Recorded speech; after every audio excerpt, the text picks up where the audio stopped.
Good evening. Welcome to 5 Minutes Uncut. I'm Delvin Sadler. And the great knowledge-based KT.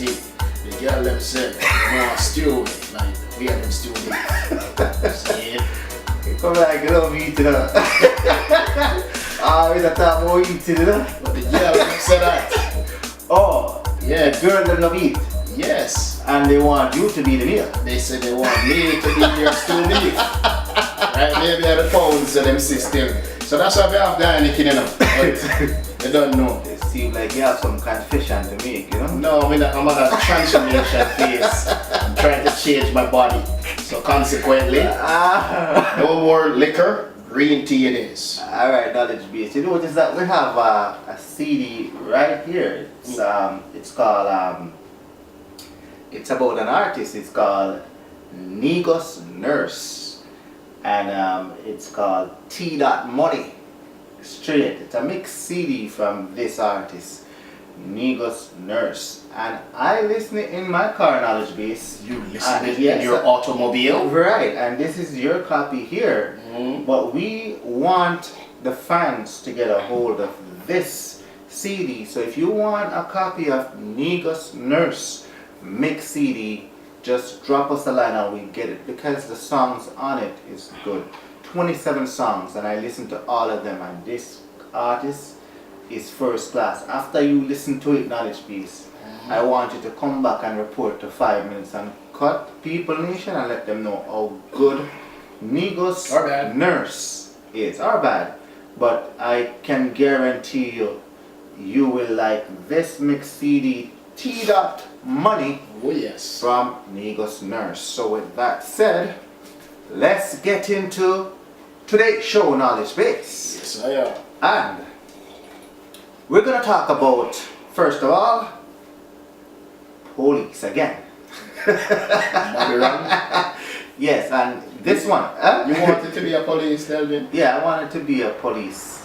It's in my DNA. You're a police Peggy. To be a police officer, but that didn't work out. Even though I passed all of their tests, it didn't work out. But yes, it's in my DNA to be a police officer, but I like the job that I do today. Anyways, let's get into today's show.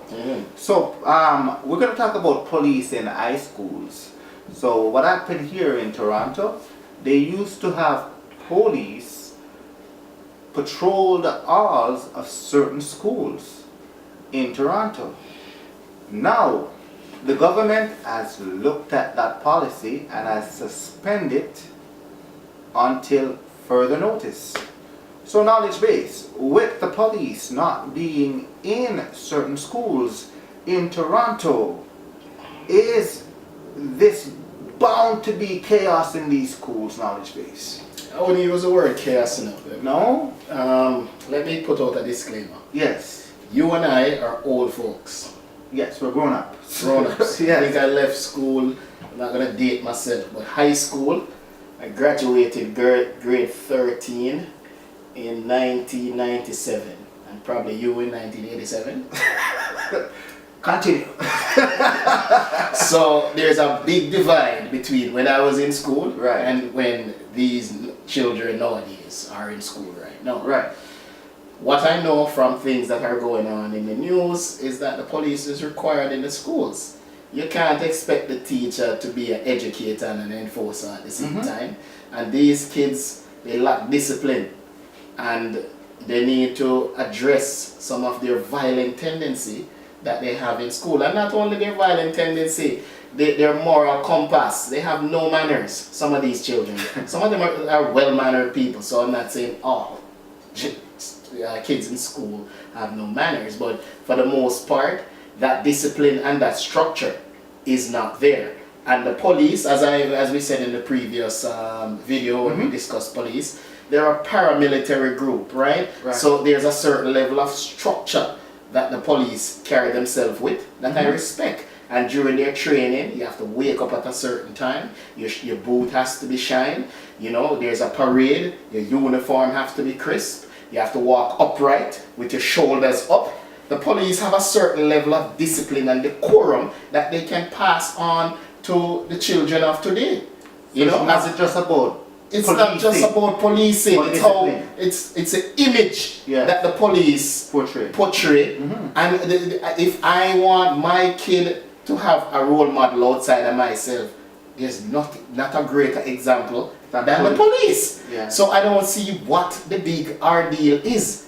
The police should be in the school. The police is not there to batter bruise your children and to arrest them unless they are criminals. So if you know you have criminal children, then you will fight against this. Right. But if your children are law-abiding citizens and good, decent people and want to go to school to learn without distraction from bad eggs, then the police should be in the school. So what about those people, that knowledge base that says, because the police are in most of the school that are Afrocentric students, so is it discrimination and is it pointing fingers? It's not about pointing fingers. As far as I can tell, and I don't know the nitty-gritty, so I'm Right. speaking from a position where I don't know. Right. But if what they're saying is correct, then maybe that's something we can tweak. The police is needed in every single school. Black, white, Chinese, I don't think we can afford Indian, then scrap the program. that. Well, that is why they're really looking at the program. Now you mean they can't put police in every school? All you gonna Not do 24 hours of the day, but at least the police should have pass. a presence, Listen, patrolling. hold on. Yes. The police, as far as I know, are supposed to be patrolling the neighborhood. Yes? Right. Every day. Yes. There's no shift when police patrol the neighborhood. Yeah, but what they do is that at recess and so forth, like that, Yes. the police will actually walk the halls. Then, hold on a Yeah. second. If there's not a crisis in the city, like a September 11th or some big explosion in the city, if the police is patrolling, stop by the school. It's a part of the patrolling process. It's a part of the patrolling process. And if it needs help, then you ask the other regional boards, Peel, OPP, Durham, what's the federal one? RCM. RCMP, they have some of them down here. Or you can even use Yeah, you can diversify. Yeah, the other the government agencies that are security personnel, even the military. There's nothing wrong with them. Yeah. They are government paid and they have a level of structure that they follow.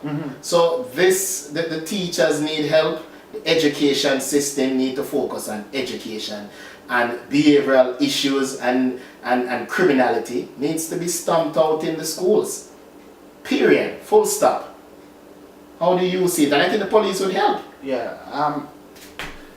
What I am afraid of is the lack of presence. Meaning,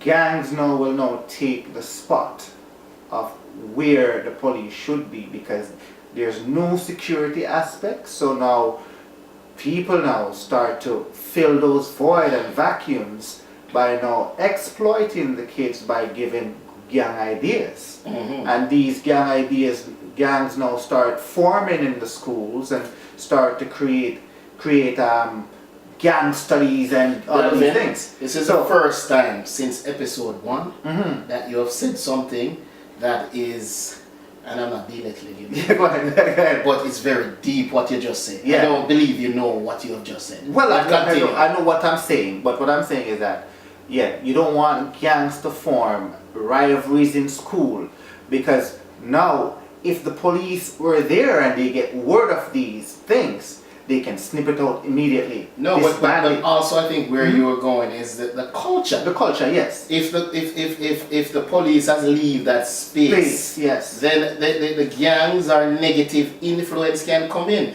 So why don't we have the police there to breathe the proper culture? Yes. Where structure and discipline is concerned That for is our true. children.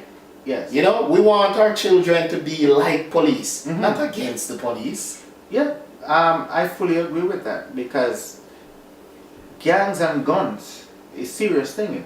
And if you watch certain places where there's not enough policing in schools and everything, big gangs come out of those small little it's a bird's nest. Yeah, so we don't want that here in our city. You see what I mean? And the strategy by having the police there is avoidance, not having these things start. So we got to be careful of how we are like using political ploys in order to take away good things. You know what I mean? I know Black Lives Matter was a central focus in lobbying the government to take away this. Yes. And this must be said. This is coming from two people that they deem is black. Right? Yes. I don't like to self-identify. Yes, we're like darker hue. I'm of the darker hue. Yes. Okay, I'm a human being first. Right. This group said they speak for black people. Black people, this group, you can admit that. They said that black people are being terrorized, they are being murdered, they are being subjugated, put down, their life doesn't matter. Here is the police trying to help these black youths that are going down the wrong path. Because I don't think the police is just there to arrest. Urban kids are just there to arrest people. And if you come up with that argument, then you have to bring out statistic. Right. Okay, and show us where police go to black schools just to arrest black students. No. I don't think so. They just don't like police. They just don't like police. So the police is there to assist. Right. The police is not there to take down black children. And I'm not a police peggy like Delvin. So to hear this from me, it's unorthodox, and when I'm saying this, it's because it's my constitution, is what I believe in. Yeah. What is right, and what is wrong is wrong. Right. When the police does effort, I say police do effort. But where this is concerned, the police is 100,000% right. I want the police in school. I want the police to be positive influence on my children. Yes. That's it, period. Yeah. We want and we need the police in the school. Why would I fight against what is good? If Black Lives matters about their children, and those black children, if you want to call them that, then this is the example that you need to have in your school.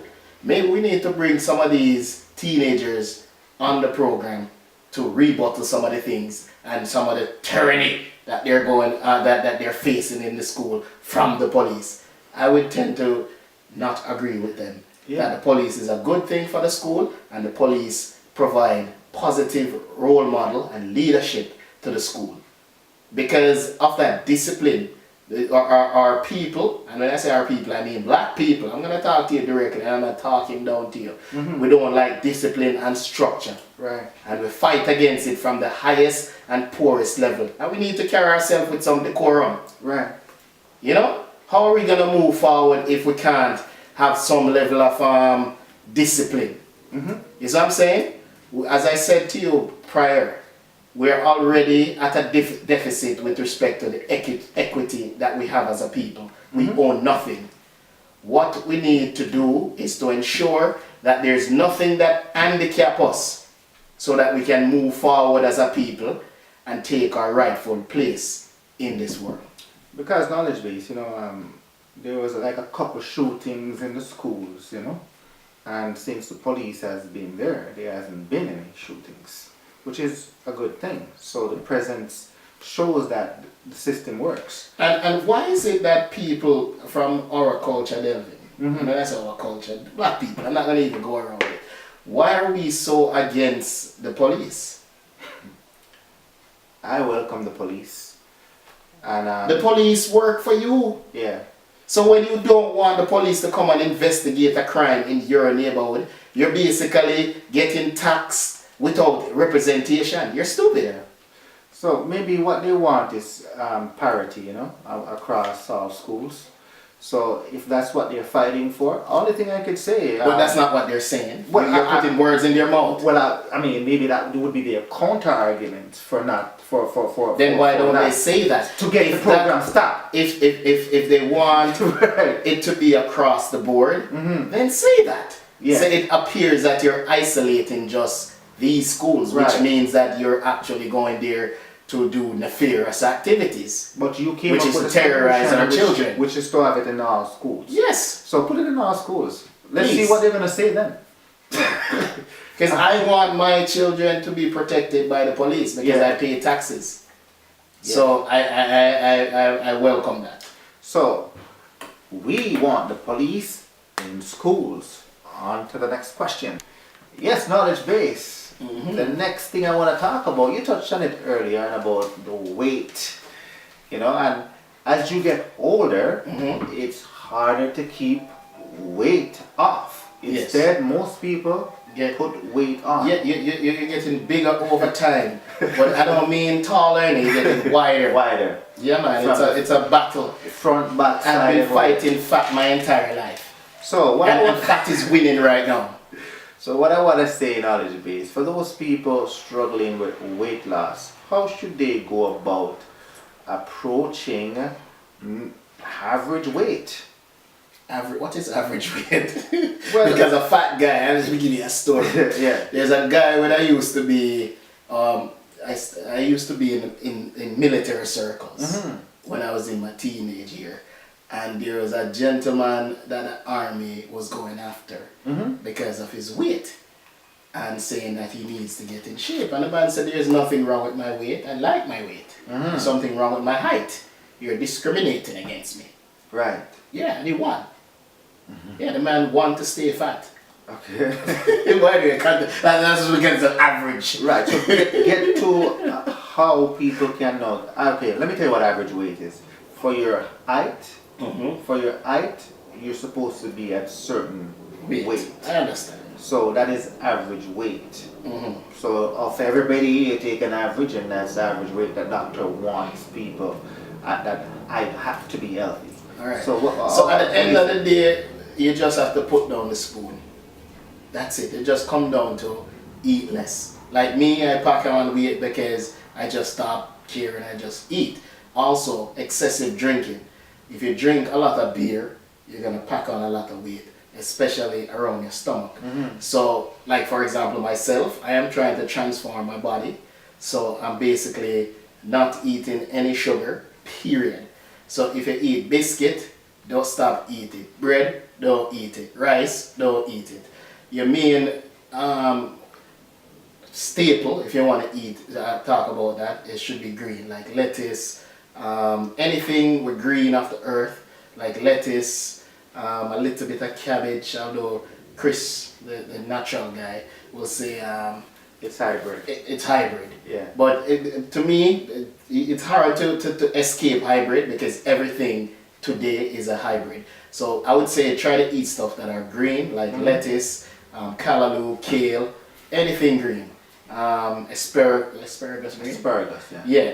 All of those things should be your staple. And then you stay away from oils and fat, right? So try to eat the chicken breast. Try to eat beef. Nothing wrong with beef. Don't eat it in excess. You eat beef? I had some today. My wife gave it to me. What kind of beef? Normally, I don't normally eat it still. I'm not talking vagina. But Oh, okay, alright. Because the way you look when you no. I'm talking about the way you cook in the pot. Yeah, beef in a pot. I don't have any problems with the other one though. And also try to stay away. Okay, I didn't know. Try to stay away from things that are in a can. So that's what I'm doing right now. Hopefully I'm sliding down a hill. But a great man once says that when you're sliding down a hill, the first thing you need to do is stop.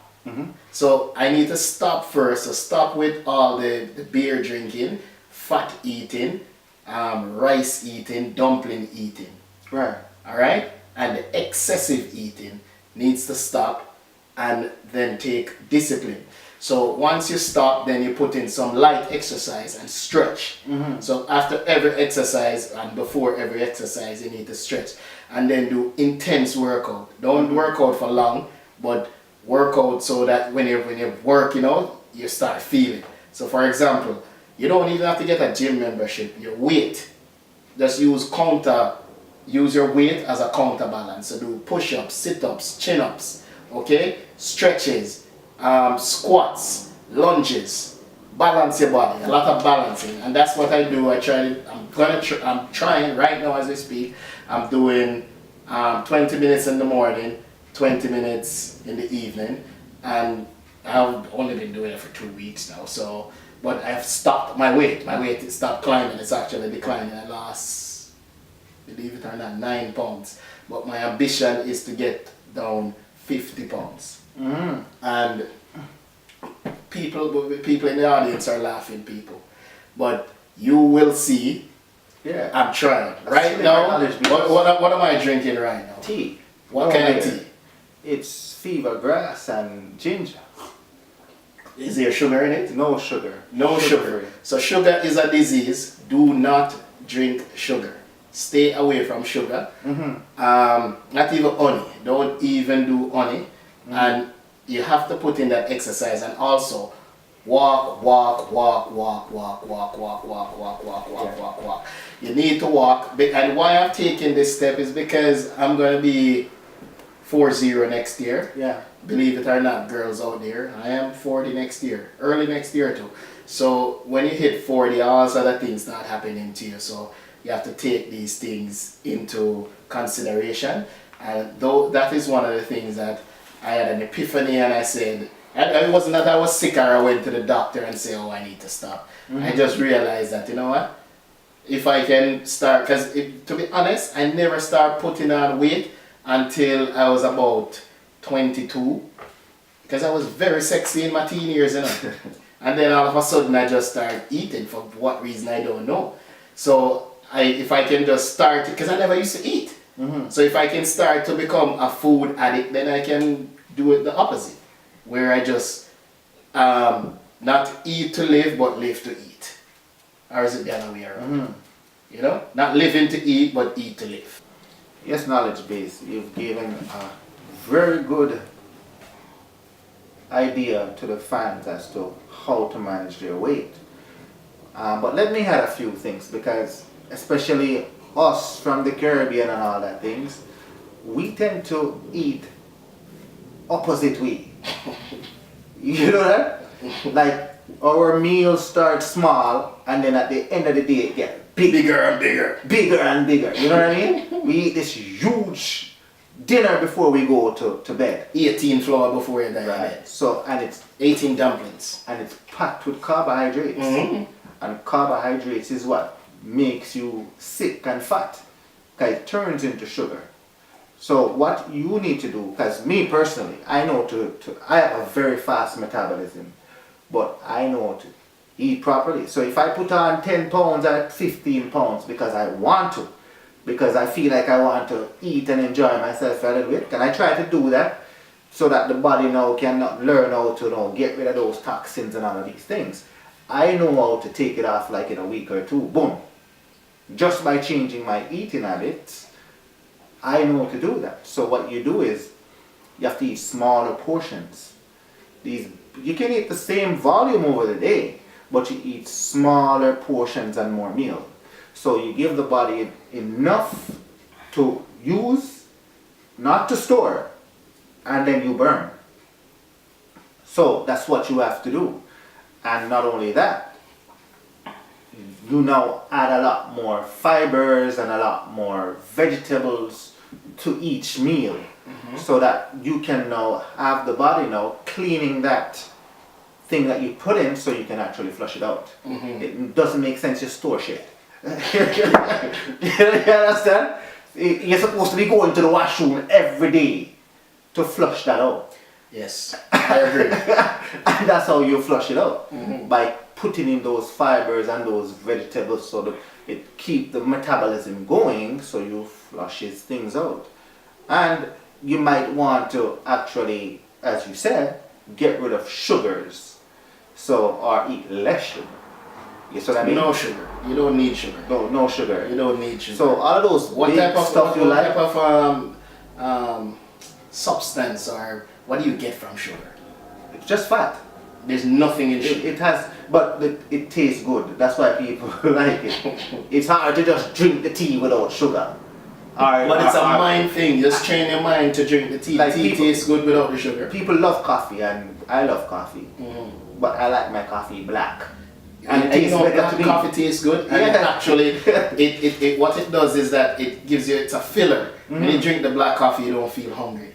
And coffee is actually, coffee speeds up your metabolism. Yes. And it's good for your heart, because it makes the blood, it thins the blood and makes the blood pumps faster. So you burn fat more.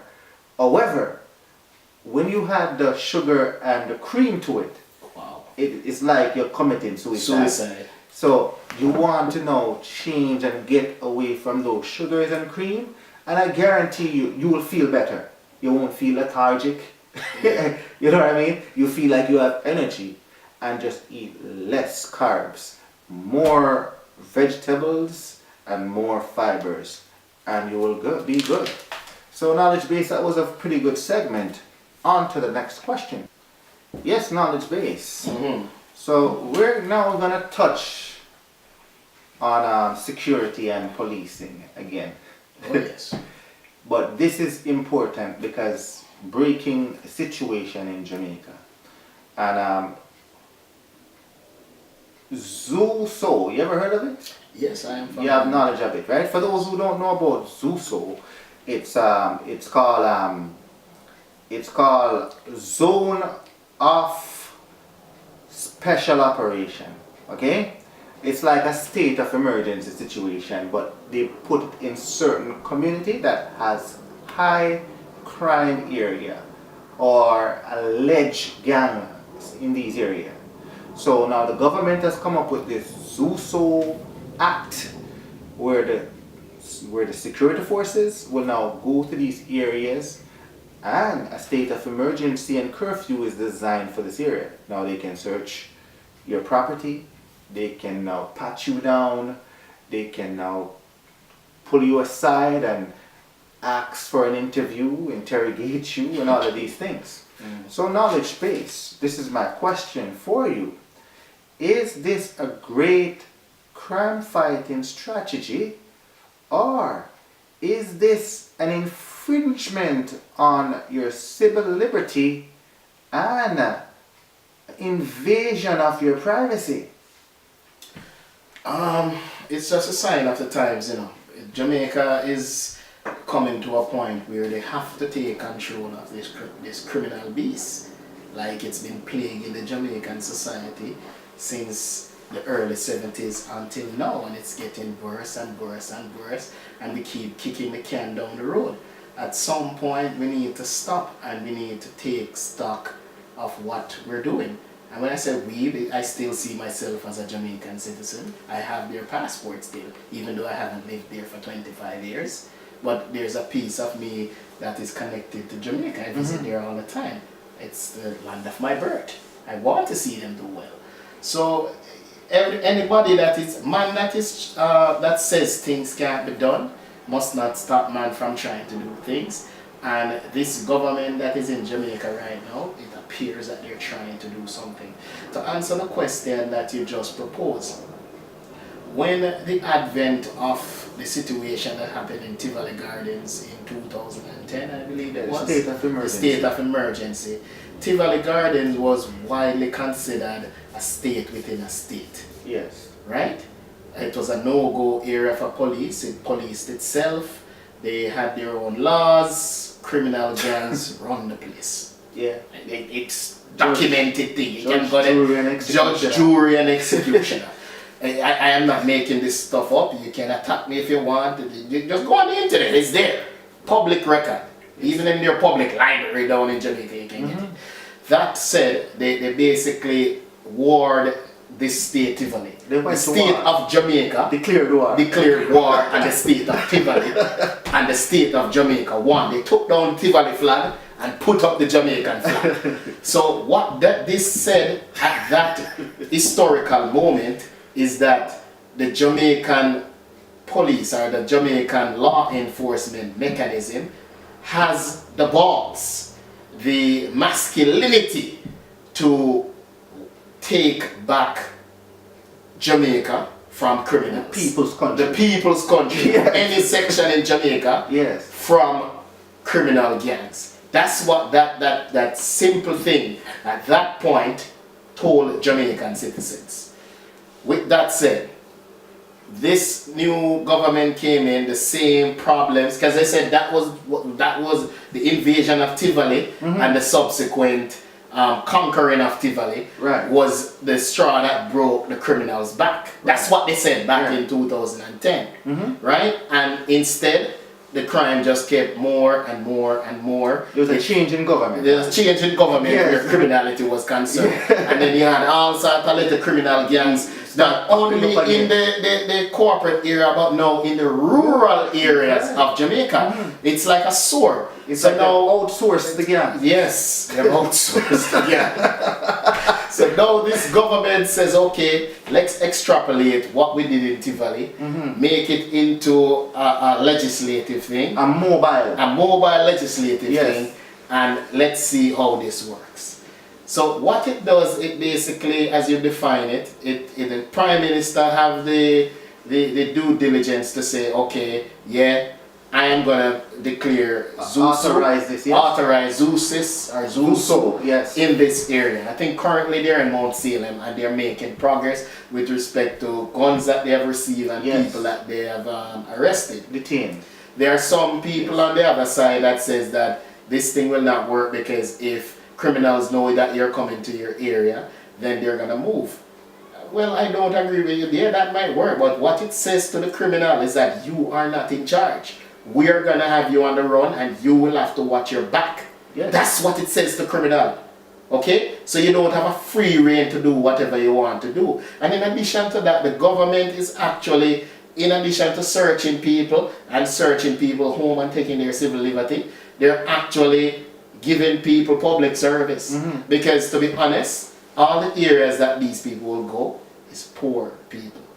Poor defensive people. So, but then on the other side, in Uptown, in Cherry Gardens and all these places, to be honest, the murder rate is not high in that area, and there is no overt, clear-cut criminality going on there. There might be criminals living there, but there's no criminal activity that we can physically see in these areas. There's no murder going on there. Yeah, so why would you then put your resources up there? That doesn't make any sense. It's not needed. So it needs to go to the areas where we know that is going on. And one other thing that it does is that the citizenry, the innocent people that live in these areas, they would want it. Yeah. You want to live in an area where you can't come out? Where your daughters are afraid to show their shorts because the Don might say they must give themselves to the Don, your 15-year-old daughter. When the police is there, then the police is in charge and the police will act according to how the laws of Jamaica are supposed to carry on. How do you see it? You know, knowledge base, very, very, very nice topic here. And you know I'm a supporter of the police, 100%. But this is what I personally like about this. In Jamaica, a lot of people go by aliases, right? Yes. So sometimes the police don't even know the face of these people. They only hear that this person is running the place up there. Baggy man. Yes. Baggy man around the place. Right. So now, if this is where the criminals are residing and the police are actually going and searching houses, they can get information on who this person is, get picture of this person. They might find a phone database now, so they can now compile a database with these suspected criminal elements. And even if you move here and then you move somewhere else, They still have information. they still have the information on you, so they know the face that they're looking for. They know a proper description of this person, so it's easier now to basically apprehend these criminal elements. But a lot of guns that were imported to Jamaica, like we talk about on that show, now they can now go in and find these guns, hopefully, because the amount of guns are there, you can't just keep moving them all the time, because you might be running into police as you move.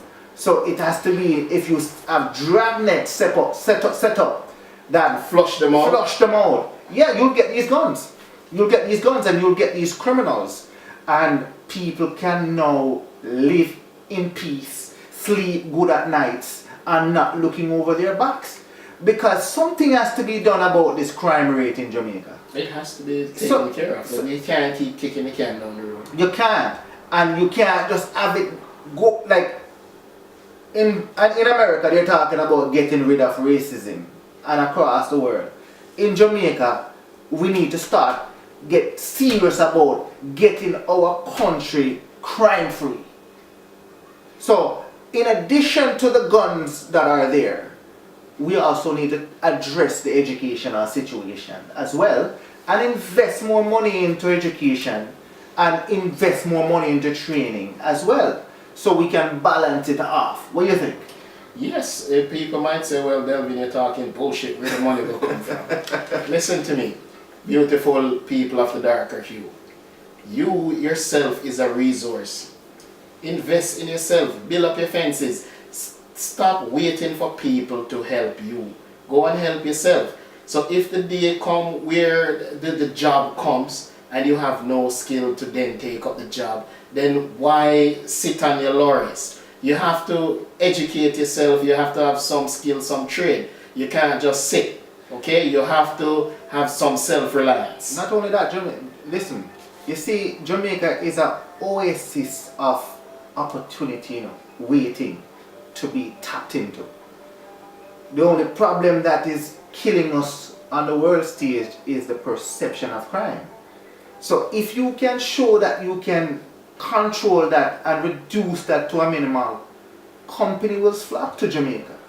Investors will come in and build up the place for us. And now jobs and training can actually, money will be there for that because more taxes will be coming into the coffers. You don't need outside money, there's money in Jamaica, you know. It just needs to be divided properly. There are people in Jamaica that have billions of dollars. It's just that the people, it's still like a slave economy, right? The massive of the people work for a small majority, small minority. So it's just a matter of these people at the top needs to decide, do we want to be a part of Jamaica or do we want to just exploit Jamaica? And that's it. There's no going around it. And you ask any well-minded thinking Jamaican, they'll tell you the truth. But that's the truth that nobody wants to tell you. That there's money in Jamaica and Jamaica can fix its own problem. We don't need outside help, believe it or not. Yes, knowledge base. So what you're saying, the people should support ZOSO? Of course. Anything that will that we're trying to help Jamaican citizens is something that I will support. And you know, if the citizens get behind it, and not only that, cooperate with the security forces, show them that, you know what, we want change. Change will come. Change will come. And maybe ZOSO, what's it called? ZOSO. ZOSO might not be the apparatus that take down the criminal monster, but it shows that we're going in the right steps and we're thinking about tackling this thing. And I might not be the person who get my name on the trophy, but I am one of the person who help you to get to the playoff so you can win the championship. So don't think of it as, and I'm talking to the political people here in Jamaica, the right and the left. Don't think of it as, oh, my party didn't come up with it, or I didn't contribute to it, or my party wasn't in power, so I am not going to assist it.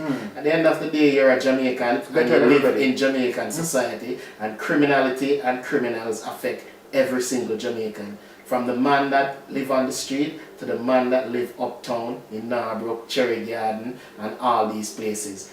You see? It might not, down in jungle, they're kicking off people's door and shooting them through windows, and you see it on TV and say, oh, that cannot happen at Cherry Gardens. Listen to me. It will come. Crime will come to your doorstep.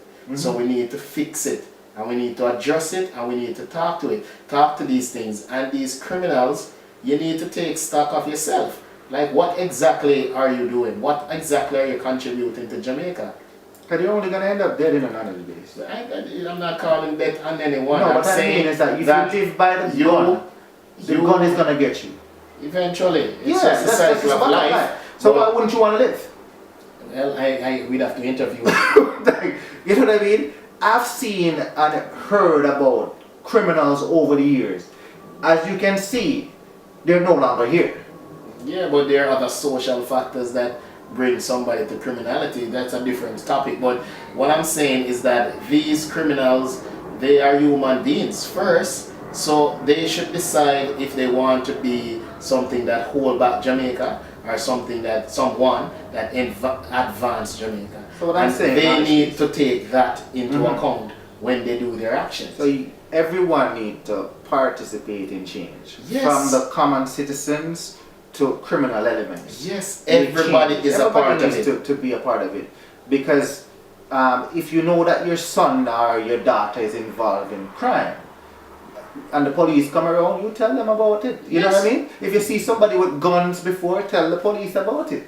And the police themselves need to work for the citizens of Jamaica. Not for themselves, not for the government. They need to do their jobs without fear and without any form of influence and uphold the law. People do not respect you if you do not uphold the law. Because knowledge base, you know, I avoided Jamaica for about a 5-year span 2 times. And I like going there because of the crime situation. No criminal ever stopped me from going to Jamaica. No, that is you, but what I'm saying to you is that there's other like-minded people like me who said, you know, I'm not going because I keep hearing people getting killed. So you don't want to put yourself at risk. But if there was a lowering of the crime rate where it's not being highlighted like it is today, a lot of people would go and enjoy themselves. We want that for the country, don't we? Yeah. We do. So we're going to wrap up the show right now, okay? Yes, knowledge base. What do you think of today's show? Well, today's show is enlightening and it helped to propel the positive influence of what we want for our community, for our people, and for every person that lives on earth, period. A safe society is a good society, and it fosters economic growth, and it fosters positive influence, and actually build equity that people can build on to propel themselves into prosperity. And as you know, like the schools shapes our future leaders. So with the police and the schools, maybe some of these people can be influenced to become future leaders in the police force. What do you say? There's nothing wrong with that. So we want the police in the school as well. So what do you want to say? Tell the people to support Mr. Negus Nurse. Yeah, man. Go out and check out the mixtape, and if you want it, call us. So what would you like to say to the people? Yeah, man, Negus Nurse, you don't know. You can hear music in the background. In fact, it's a play right now. So, like, subscribe, share, tell it to your mother, your sister, your cousin, your auntie. Straight up. Dog, you don't know. So until next week, peace out.